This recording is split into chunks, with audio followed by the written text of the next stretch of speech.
the hidden life of a Hollywood siren. Scientist, mathematician, physicist, bacon eater, yes, but not astrologer. Oh, I'm sorry. Darling, astronomy and astrology may sound alike, but that's all. Astronomy is a science. Astrology, a tough superstition. But aren't you a little bit intolerant? For thousands of years, astrology has been highly respected. Astrology, my love, stinks. That movie clip is from The Heavenly Body, and the woman with that lovely Austrian accent is Hedy Lamarr. Her scientist husband is played by William Powell, and while Hedy is playing the stereotypical Hollywood dumb broad in that scene, in real life she was anything but that. In her spare time, Hedy, the glamorous movie star, was an insatiable inventor. Her most famous invention, called frequency hopping, is still used today in some wireless technology, including Bluetooth. You can see her patent up there on our website at sciencefriday.com. Joining me now to talk more about Hedy Lamarr, her life and inventions, is Pulitzer Prize-winning writer Richard Rhodes. His new book is called Hedy's Folly: The Life and Breakthrough Inventions of Hedy Lamarr, the most beautiful woman in the world. He joins us from KQED in San Francisco. Welcome to Science Friday. Hi, Ira. You know, I'm a huge fan of Hedy Lamarr, and for many, as my listeners know, I've been talking about her and her accomplishments for decades. There are movie scripts, right, waiting to be produced. A play called Frequency Hopping that was produced. We interviewed the writer and director Liz Singer back in 2008. You're a Hedy Lamarr fan, too, now, I guess. Yes, absolutely. Although, of course, strictly for her scientific bent. You'll find a photo in the frontispiece of the book that I think really shows how extraordinarily beautiful she was. And she said that was a curse of hers, didn't she not? She did. She really felt blinded or blocked from people seeing the real person. She would walk into a room and people would literally stop talking and look at her. But they never got past her face, which is what that little scene you just played indicates too. Mm-hmm. And how did she was she always interested in inventions from a very young age? You know, I think I trace it back to the time she spent with her father, who was a tall, athletic bank director in Vienna, where she was born, and she was his only child. He adored her.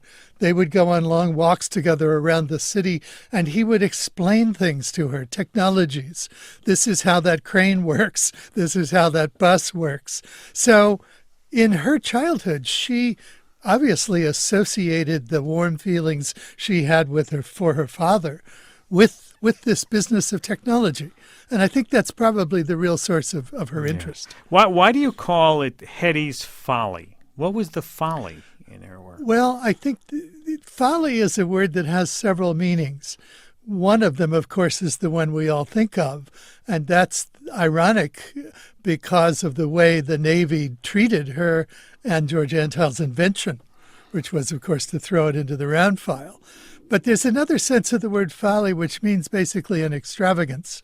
And I think of her inventive side as a kind of rich, extravagant side of a very extravagant woman. 1-800-989-8255 if you'd like to talk about Hedy Lamarr, and we'll get into her inventions and the one that's most famous about having to do with frequency hopping on Science Friday from NPR. I'm Ira Flato, talking with Richard Rhodes, author of Hedy's Folly: The Life and Breakthrough Inventions of Hedy Lamarr, the most beautiful woman in the world. And she was christened that by a movie producer, was it? Yes, Max Reinhardt, the great Austrian producer-director, called her that when she first showed up in one of his movies as almost an extra. And by then, I think she was about 16 at the time. She got more beautiful when she moved to the United States and lost some weight, actually. She was a kind of typical plump Austrian teenager, but she was a knockout by the time she made her first movie here. Yeah. She and the story goes that, as you tell it very well in your book, and you debunk a lot of the mythology about her escape from Austria and her husband. And you basically say that she always wanted to be a movie star, and she made her way to America. And someone said of her, one of the first actors who played with her in a play, that she thought of the United States as as some sort of large country surrounding Hollywood, which I think is a pretty good idea of where she was. She'd always dreamed of being a movie star. And the only place who could really do that was, of course, in Hollywood. But she had a disastrous marriage at the age of 20 with the third richest man in Austria, Fritz Mandl, who was an arms merchant who had factories making bullets and cannon shells and so forth all over Europe. And they lived, of course, a very extravagant life. But she described it as a golden castle, a golden prison. He was a paranoid man who was sure she was cheating on him with everyone who walked through the room. And she simply felt locked up. Plus, he didn't want her to act.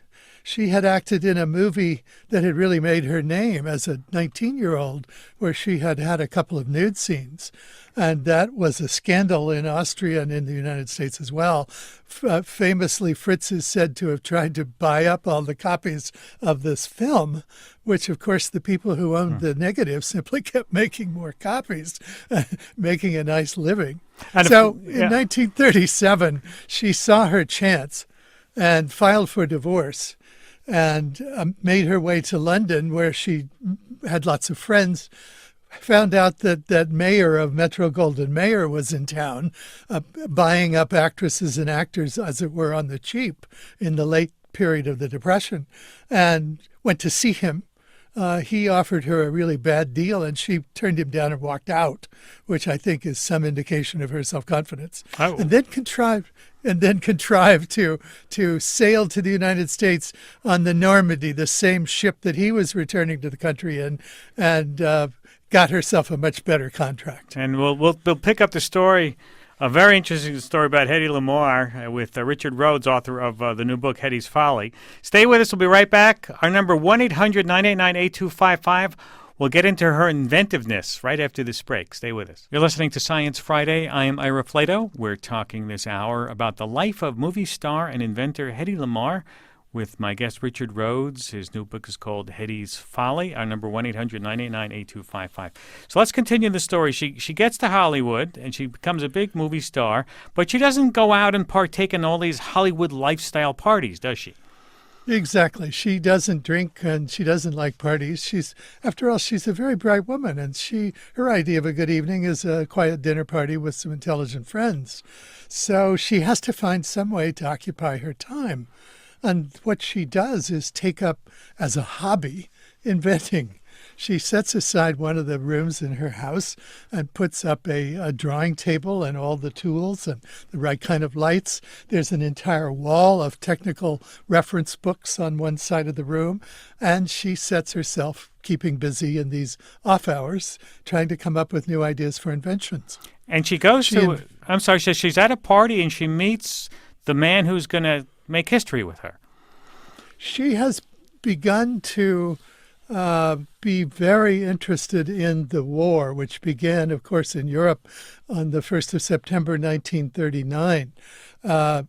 She's been following the story, of course, because her country was occupied by Germany and therefore is part of the Axis empire at this point. She's particularly interested in the submarine warfare that's going on between the German U-boats and British shipping, because when she went to all these fancy dinner parties with her Austrian husband, he, after all, was talking to German admirals, German officers, German technical specialists about the kind of problems they were having with, for example, torpedoes and submarines. So she knows a lot about this. And it's particularly interesting to her and horrifying to her in the summer of 1940 when the German U-boats begin torpedoing the ocean liners that are carrying English children out of England to safety in Canada to get away from the Blitz, which had begun the bombing of London and the bombing of England. One ship in particular in September of 1940 was torpedoed with the loss of the lives of 99 children. And she's horrified. And she thinks there must be something Hedy Lamarr, can do to stop this terrible butchering of children. And then at this dinner party, just a few weeks later, she meets a young avant-garde composer named George Antile, who happens at the age of 18, this is his technical expertise from her point of view, to have been an inspector in a bullet factory in the United States during the First World War. Well, as he said later, well, that was the only person she could find who had this particular set of skills. So she says, let's get together and talk about this.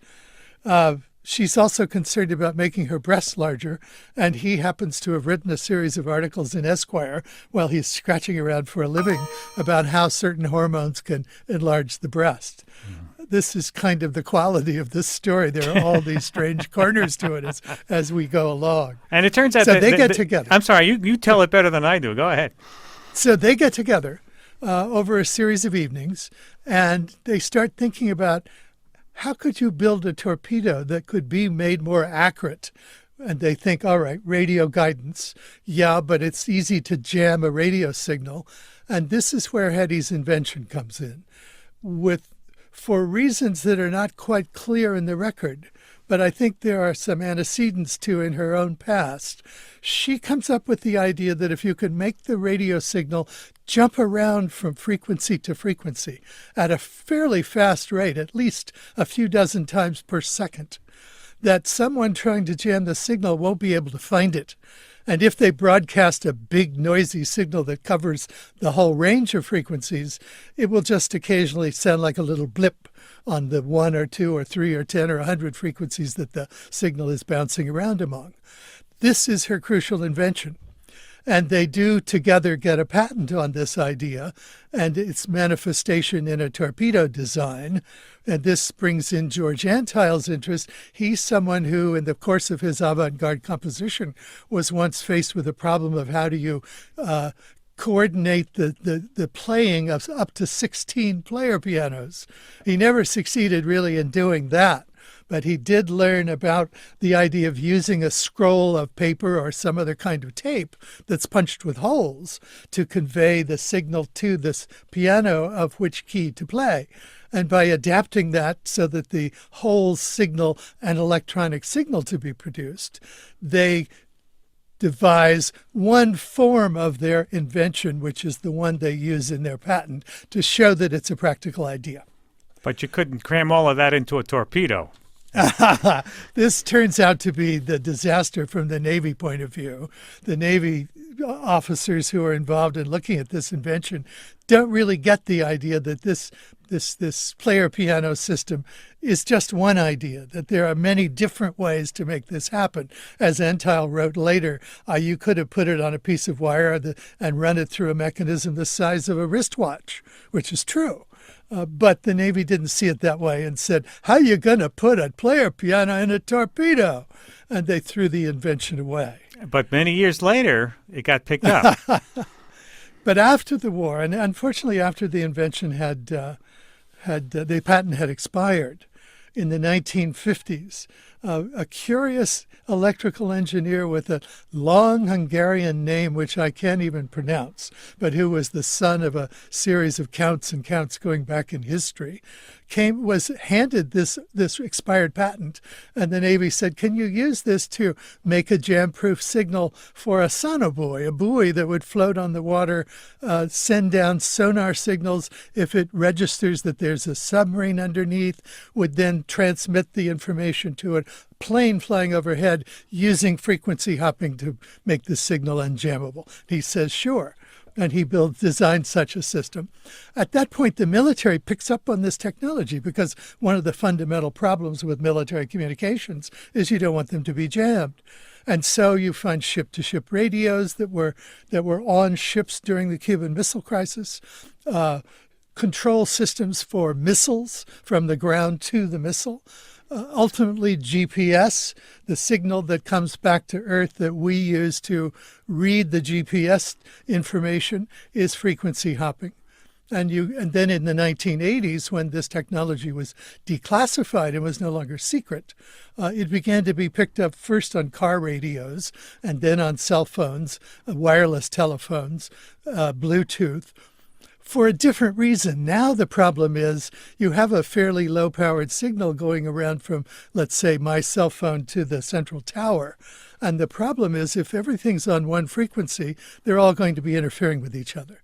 But if every phone can hop around from frequency to frequency, then you can have 800, 1,000, 40,000, 100,000 phones all communicating with that one tower, and they won't interfere with each other in any way that's meaningful. Well, she lived long enough to see her work bear fruit, but was she very disappointed or upset that she didn't profit from any of this? You know, she didn't want to profit because she gave the patent to the U.S. Navy. It was her contribution to the war effort. But she did want to be recognized, and particularly because she'd always had this feeling that no one in Hollywood ever understood that she was an intelligent human being. She was never given particularly good roles. She wasn't asked to act, and she was well trained as an actress. So her Hollywood career was a really bitter disappointment to her, even though she made a great deal of money. And then she had to, as actors and actresses do, she had to deal with, what do I do for the rest of my life? Mm-hmm. And she was pretty invisible for the rest of her life. So she wanted recognition.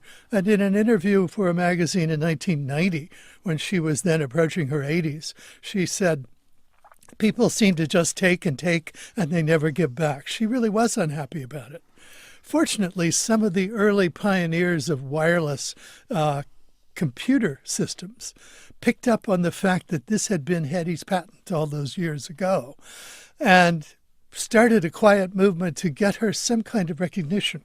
And in 1998, when she was, I think, about 80 years old, she finally was awarded Communications Pioneer Freedom Foundation Award and was delighted with it. But when they called her up to tell her about the award, Hedy being Hedy, she said, well, it's about time. And she didn't want to be seen in public at that point, right? She'd had a lot of bad plastic surgery by then and really was not happy with going out at all.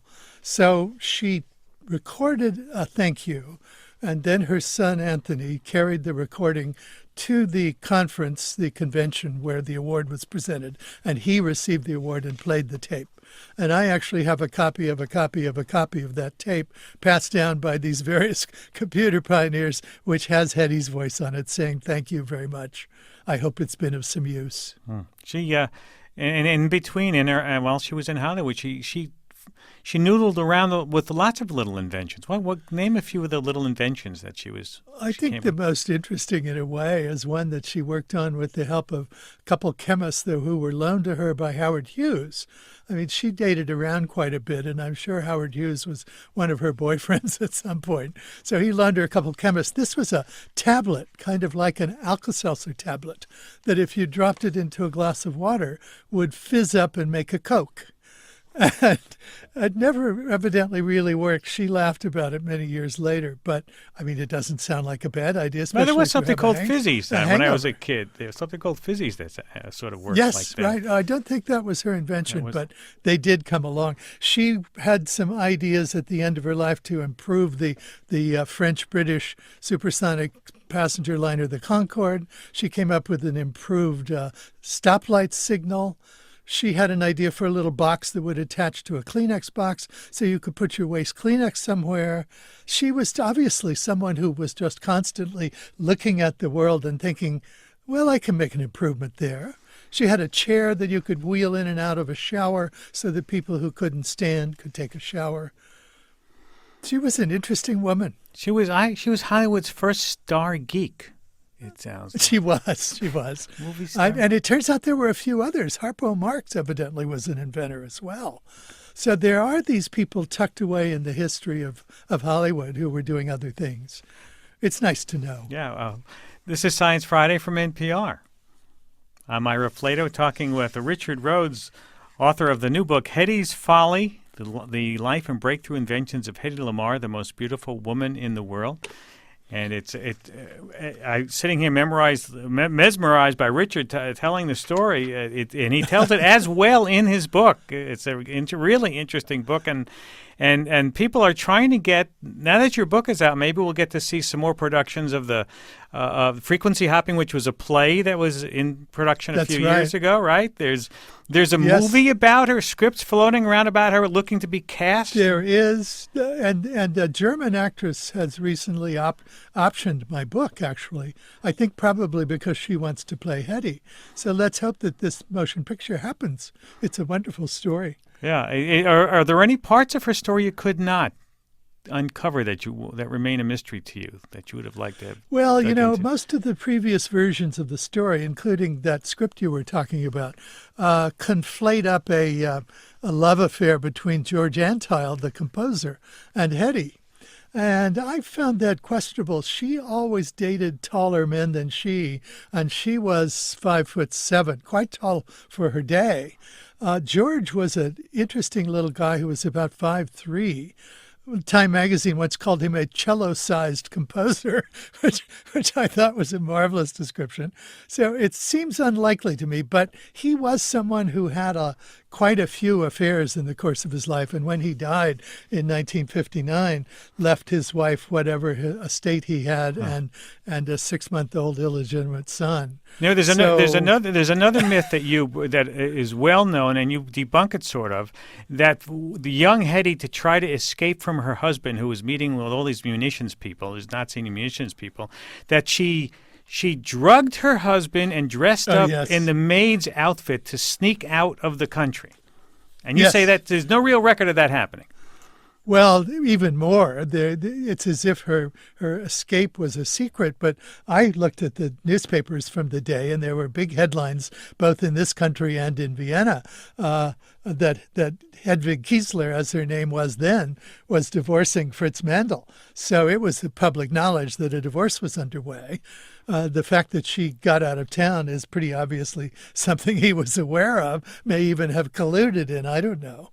He escaped Nazi Germany just a year later. He was Jewish and took with him all of his money, which was considerable, moved to Argentina and helped build the Air Force for the notorious dictator of Argentina. So I think they knew that they were both going to get out of Nazi Germany and Nazi Austria as it was then. You say in the book that you think that story it sounds like the concoction of a movie agent or a studio agent making up a fantastic tale like that. So you're very satisfied with how the book came out and the research and the things that you uncovered.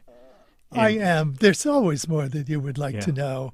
Exactly what happened within the government in their decision first not to use this patent and then to pick it up and essentially make it one of the fundamental components of our military technology. That's kind of a mystery because it was all secret information. And curiously enough, a lot of the documentation has never been declassified because of some stubborn decision on the part of the agencies involved that there were commercial secrets involved in all of this. So the real inside stuff about that part of the story is waiting to be uncovered. All right. Stuff for another book for you, maybe, Richard. Another book. There you go. Well, thank you for writing this one because, as I say, Hedy Lamarr is one of my favorite inventor characters in history, and I'm glad you filled in and debunked a lot of that stuff for us. It was fun to write. Richard Rhodes. I think it's a fun story. It's a great story. Richard Rhodes' new book, Hedy's Folly, The Life and Breakthrough Inventions of Hedy Lamarr, the Most Beautiful Woman in the World.